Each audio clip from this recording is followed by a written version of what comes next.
අයිබෝන් ජයන්තොක්කත බැංකුව ඉඳලා කතා කරන්නේ ඊ දවසේ ප්‍රධාන මාතෘකාව වුණේ මේ බීවෝඩ් කොන්ෆරන්ස් එක ක්‍රිප්ටෝ සම්බන්ධයෙන් කතා කරනවා නම් ඉතින් ඊට පස්සේ මේ ගොඩක් නිවුස් සයිට්ස් වල වාර්තා වෙලා තියෙනවා බිට්කොයින් සර්ජස් මේ අල් ජසීරා කියනවා Bitcoin සර්ජස් past 32,000 after Elon Musk says he owns the coin. ඉතින් ඊ කොන්ෆරන්ස් එක ඇත්තටම හරි වැදගත් ක්‍රිප්ටෝ ස්පේස් එකට විශේෂයෙන්ම jack Dorsey Elon mask කැති wood ඒගොල්ලන්ගේ අර මුලින්ම ස්ටාර්ට් කරපු ට්‍රැක් 1 යටතේ තිබ්බ ඩිස්කෂන් එක. ඉතින් ඒකේ ගොඩක් දේවල් වැදගත් දේවල් කතා කරා. දැන් එලොන් මාස්ක් සම්බන්ධයෙන් ඔයගොල්ලන්ට මතකයි පෞද්ගලික කාලේ තිබ්බ ලොකු චෝදනා. ඒ කියන්නේ බිට්කොයින් ඉන්වෙස්ටර්ස් ලගින් රිටේල් ට්‍රේඩර්ස් ලගින් තර්ජන පව තිබ්බ එලොන් මාස්ක්ට. ඉතින් මේ ගොඩක් දේවල් එලොන් මාස්ක්ට හැකියාව ලැබුණා ඊ දවසේ. එයාගේ අර පොඩි කාලය ඇතුළත ක්ලරිෆයි කරන්න. ඉතින් එයා එතනදී කිව්ව විශේෂ දෙයක් තමයි බිට්කොයින් ඉලොන් මාස්ක් කියන්නේ ටෙස්ලා කම්පැනි එක ඊළඟට SpaceX කියන්නේ යාගේ අනිත් කම්පැනි එක සහ පුද්ගලිකව එලොන් මාස්ක් පව බිට්කොයින් තාම හෝල් කරන් ඉන්නවා. එයා ගාව බිට්කොයින් පොසිෂන් එකක් තියෙනවා කම්පැනි එකේ තියෙනවා ටෙස්ලා එකේ තියෙනවා SpaceX තියෙනවා. අපි එයා විශේෂයෙන් එක හාස්‍යයට ලක් කරා මම බිට්කොයින් පම්ප් කරනවා හැබැයි ඩම්ප් කරන්නේ නැහැ කියලා. ඉතින් ඒ නිසා ගොඩක් කොන්ෆිඩන්ස් එකක් ඇවිල්ලා තියෙනවා ඉන්වෙස්ටර්ස්ලාට. ඉතින් මේ ප්‍රයිස් රේස් එක වෙන්නත් ගොඩක්ම හේතුව ඒකයි. මේ ආකාරයට තමයි අනිත් නිවුස් සයිට්ස් උත් මේක වාර්තා කරලා තිබේ. Ethereum price rise after Elon Musk confirms he owns the cryptocurrency. දැන් මම කලින් කිව්වා වගේම මෙයා කන්ෆර්ම් කරා විකුණුනේ නැහැ.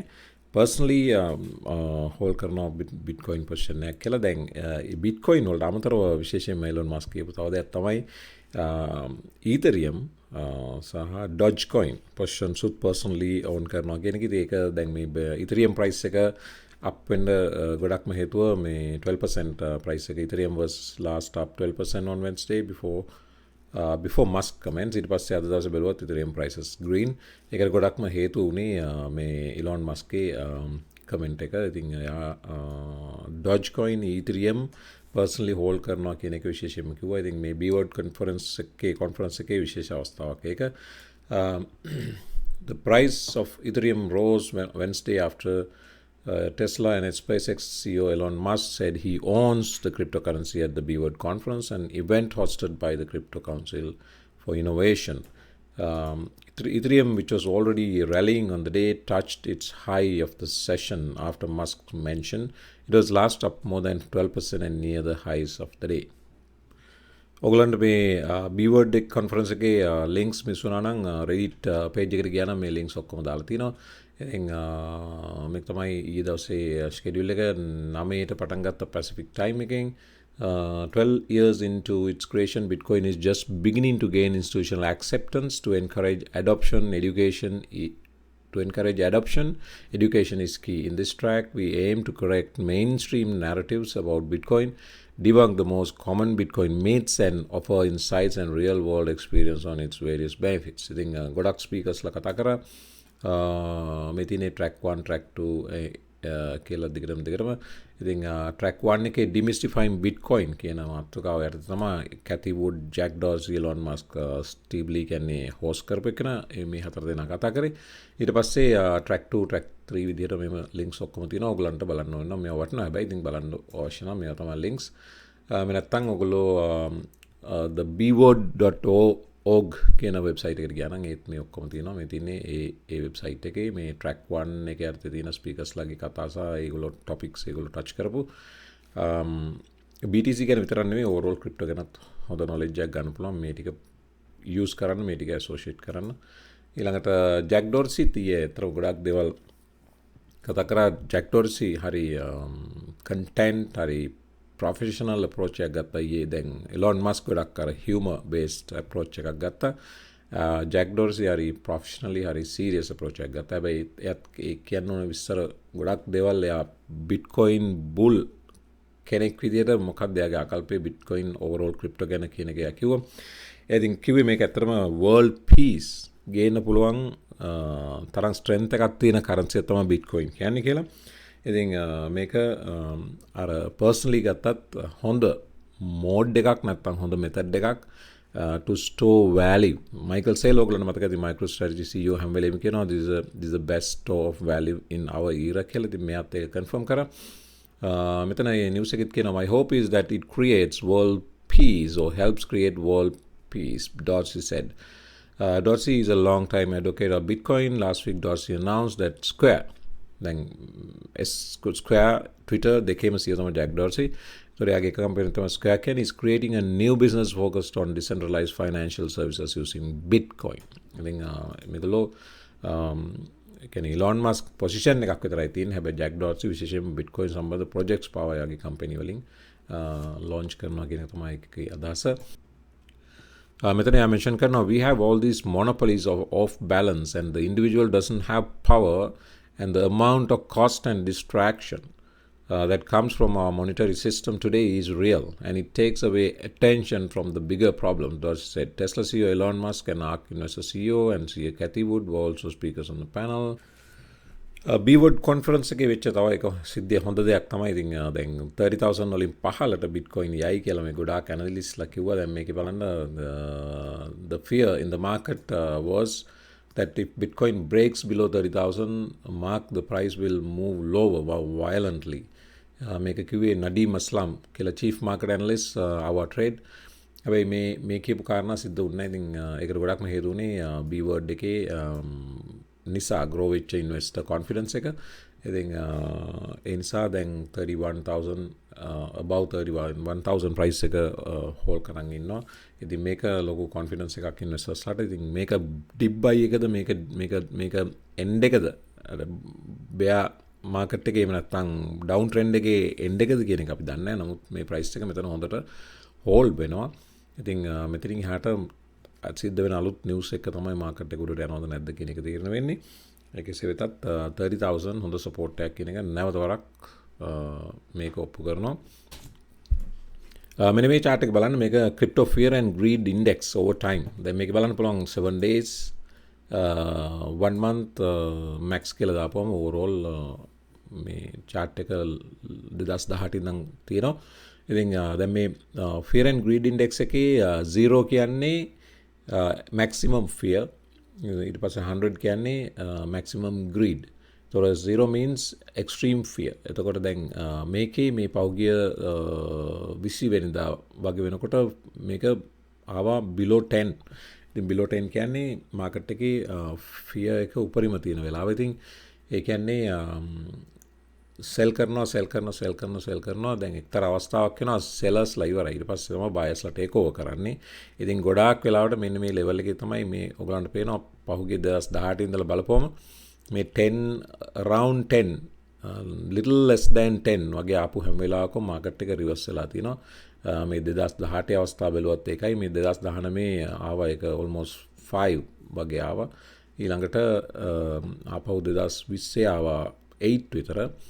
දැන් 21 ජූනි මාසේ දැන් මේ දවස් ටිකේ ආපහු 9 විතර ආවා. ඉතින් මේ කියන්නේ fear එක උපරිමයට ඇවිල්ලා තියෙන කියලා. ඉතින් දැන් සාමාන්‍යයෙන් history එක repeat වෙනවා නම් අපිට පේනවා මේ වගේ අවස්ථාවක් ආවට පස්සේ නැවත reversal එකක් තමයි සිද්ධ වෙලා තියෙන්නේ. ආයමත් fear එක 9 ඉඳලා 90 නැත්නම් 90 වෙනකන් 95 විතර වෙනකන් run up එකක් ගිහිල්ලා තියෙනවා. ඉතින් මේක බලද්දී අපිට හිතෙනවා දැන් නම් මේ ඩවුන් ට්‍රෙන්ඩ් එකේ අවසානයේ ගොඩාක් දුරට ලඟ වෙලා කියලා. ඉතින් අර පහන නිමනකොට තව හයියෙන් තව වැඩියෙන් දැල් වෙනවා වගේ මේක ප්‍රයිස් එක තව එක පුෂ් එකක් පහළට එන්න ඕන තරම් අවස්ථාවක් තියෙනවා. ඒකේ සේරදත් අපි ඩවුන් ට්‍රෙන්ඩ් එකේ අවසානයේට ලඟ වෙලා කියන එක මෙතනින් පේනවා. නමුත් ඒ වගේම මේ පෞගේ 7 days බැලුවොත් ඔයගලන්ට ජූලි 21 10 ටච් කරා. ඊට පස්සේ අද 22 මේ වෙනකොට දැන් 11 නෙමෙයි අද වෙනකොට 20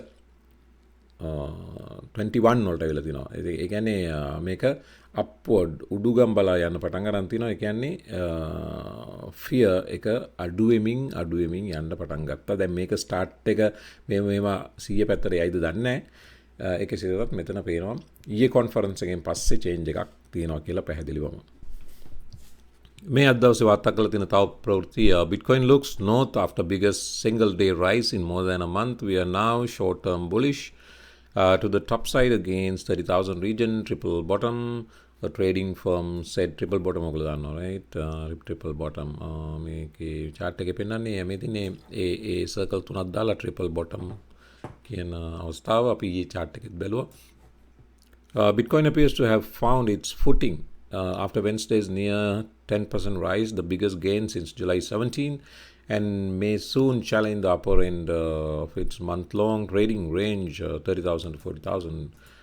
We are now short-term bullish to the top side against the 30,000 region, triple bottom with strong bullish divergence, Singapore-based QCP Capital said. In addition to this, the market is short gamma to the upside. A break about 35,000 to 36,000 could trigger a quick short squeeze towards the 40,000, 42,000 range top. ඉතින් ගොඩක් දෙනා දැන් positive market එක සම්බන්ධයෙන් ඉතින් ඒක හොඳ ආකල්පයක් හොඳ ට්‍රෙන්ඩ් එකක්. ඉතින් හැමෝම බලාපොරොත්තු වෙන දේ සිද්ධ වෙයි ඉදිරියට කියන එක තමයි අපේත් බලාපොරොත්තුව. ඉතින් බලමු ඉදිරියේදී මොකද වෙන්නේ කියලා. ඒ වගේම අපිට රුසියාව පැත්තෙන් තියෙනවා නිවුස් එකක්. Bank of Russia tells stock exchanges to avoid crypto related funds. දැන් මේක චීනේ දෙවෙනි අංක දෙක. The central bank doesn't want crypto ETFs on the country's capital market. දැන් ඇමරිකාව පැත්තෙන් ETFs වලට license issue කරනකොට රුසියාව පැත්තෙන් ගවර්න්මන්ට් එකෙන් කියනවා බැංක්ස් වලට ETFs එපා අපිට කියලා. ඉතින් මේක මොකද කියලා දන්නේ නැහැ. අපිට ඉදිරියේදී කරුණු දැනගන්න ආරංචි වෙයි. Stock exchanges in Russia should not list investment products related to cryptocurrency prices, the country's central bank, which regulates the industry, said in announcement on Thursday. According to a notice and explanatory letter published by the Bank of Russia, stock exchanges operators should avoid listing any securities such as ETFs that provide payments based on the prices of cryptocurrencies, digital assets issued abroad, cryptocurrency price indexes, crypto derivatives, and securities issued by the cryptocurrency-related funds. Cryptocurrencies and digital assets are characterized by high volatility, low transparency of pricing mechanisms, low liquidity, technological, regulatory, and other specific risks, the bank wrote. Purchase of investment products tied to them exposes people who lack experience and professional knowledge to a high risk of losing money. මේක තමයි බැංකුව හේතුව විදිහට කියන්නේ. ඉතින් තව කියනවා Russia passed a law regulating digital assets in June 2020. Earlier this year, more regulations were added prohibiting Russian public officials from owning crypto and obliging election candidates to report their crypto holdings. Meantime, BTC has been actively used for fundraising by Russia, civil and political activists and independent journalists. ඉතින් government එකේ තාම stance එක not so positive about Bitcoin. ඒක තමයි මේකෙන් පේන්නේ. ඉතින් ඒගොල්ලෝ රූබල් එක ගොඩක්ම හේතුව දැන් චීන ක්‍රැක්ඩවුන් එකට ගොඩක්ම හේතුව ඩිජිටල් යුවාන් එකක් ඒගොල්ලෝ ගේන්න යනවා. එතකොට Bitcoin කියන්නේ ඩිජිටල් යුවාන් එකේ main competitor. ඉතින් චීනේ කරේ main competitor කෙලින්ම ලොකු ගහක් වෙන්න කලින් දැල්ලෙම්ම කඩලා දැම්මා වගේ වැඩක්. දැන් මේ රුසියාවත් ඒක තමයි කරන්නේ. මොකද ඒගොල්ලන්ගේ ඩිජිටල් රූබල් එක එන්න යනවා. ඉතින් ඒකට වපසරිය පරිසරය සකස් කරමින් යනවා දෝ කියන සැකේ තමයි මෙතන මතුවෙන්නේ. ගොඩක් වෙලාවට ඒක තමයි හේතුවත් වෙන්න පුළුවන්. මෙන්න මේ අවසන් නිවුස් එකත් බලාගෙන මේ යමු අද දවසේ. මේක තියෙන්නේ buybitcoinworld.com. මේක ඔයගලන්ට බලන්න පුළුවන්. මේක ගොඩක් වැදගත් තොරතුරු තියෙනවා. මේක තමයි Bitcoin Treasury. ඒ කියන්නේ Bitcoin own කරන companies, ETFs රටවල් මොනවද කියන එක. ඉතින් මේකෙන් ඔයගලන්ට පොඩි idea එකක් ගන්න පුළුවන්. ලොකු idea එකක් අතරම ගන්න පුළුවන්. Bitcoin කොහොමද spread වෙලා තියෙන්නේ across all countries, across all companies, across all ETFs ඒ වගේ දේවල්. මේක තමයි summary එක. ETFs තියෙනවා Bitcoin 8,18,000ක් අයිති. ඊළඟට රටවල් වල 2,59,000ක් අයිති.